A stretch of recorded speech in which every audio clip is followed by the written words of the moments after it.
At the heart of the Declaration of Independence lay 27 grievances that formed the core of the colonists' case against Great Britain.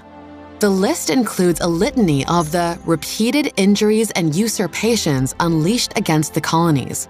Yet the grievances were not addressed to Parliament, the source of many of Britain's offensive policies. They were addressed to the king. Why? The king was the most visible and important figure linking the colonies with Great Britain.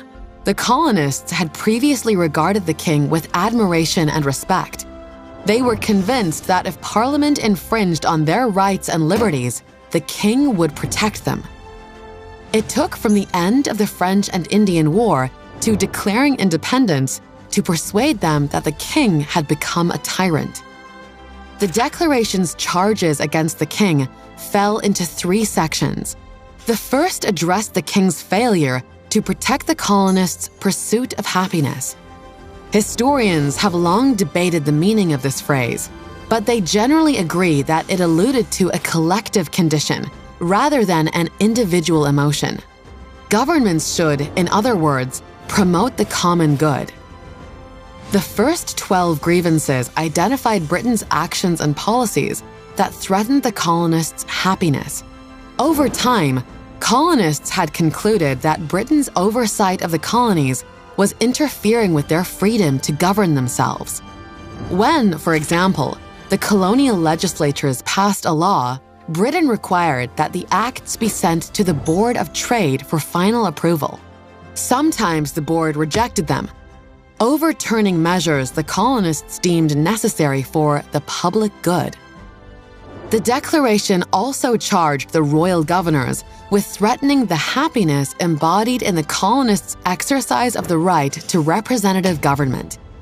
During the 1760s and the 1770s, the colonial assemblies fought back against British abuses, issuing protests, boycotting British goods, and coordinating resistance.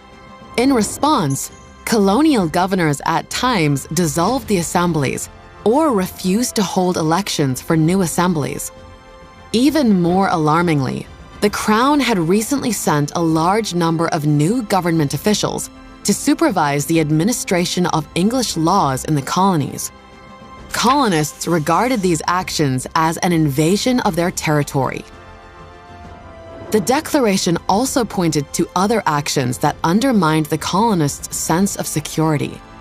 It charged the Crown with keeping, among us in times of peace, a standing army without the consent of our legislatures. For example, in response to the Boston Tea Party, the Crown sent General Thomas Gage to serve as the military governor of Massachusetts. In the Declaration's second section, the charges pointed to assaults on the right to liberty. Since 1763, Parliament had passed many laws that had infringed upon the colonists' traditional rights as Englishmen, mandating the quartering of troops, allowing British soldiers who murdered colonists to face trial in England, prohibiting colonists from trading with the rest of the world, taxing the colonists without their consent, and depriving them of the right to trial by jury. The Declaration also expressed outrage at laws meant to curb the colonists' right to govern themselves. Parliament had passed a number of laws that expanded its power over the colonies, including the Declaratory Act of 1766, where Parliament asserted its right to legislate for us in all cases whatsoever. Other parliamentary statutes unilaterally altered the structure of the colonial charters, interfered with meetings of the colonial assemblies, or intervened in matters of internal governance. In the final series of grievances, the Declaration focused on the third unalienable right, the right to life. By 1775, Britain had decided that only force would intimidate the colonists into submission. The British began to incite domestic insurrections amongst us, fostering unrest among enslaved people and Native Americans. And in August, it officially declared war on the colonies. George III sent 40,000 British troops to fight in North America. The British Navy attacked American trade on the high seas, burnt down coastal towns, and forced American sailors into service in the British Navy, known at the time as impressment. Instead of protecting his subjects, King George III had now turned the full force of the British military against them, threatening their lives as well as their liberty and pursuit of happiness. The Declaration's grievances presented to a candid world the facts, enumerating King George III's betrayals. It ended with a final assertion: in every stage of these oppressions, we have petitioned for redress in the most humble terms. Yet, our repeated petitions have been answered only by repeated injury.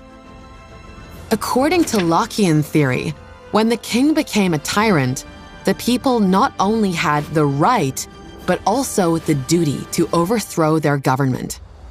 As the Declaration put it, a prince whose character is thus marked by every act which may define a tyrant is unfit to be the ruler of a free people. In cutting their ties with the king, the colonists severed the final and most essential bond that linked the colonists with Great Britain. In short, the Declaration of Independence both justified and declared independence.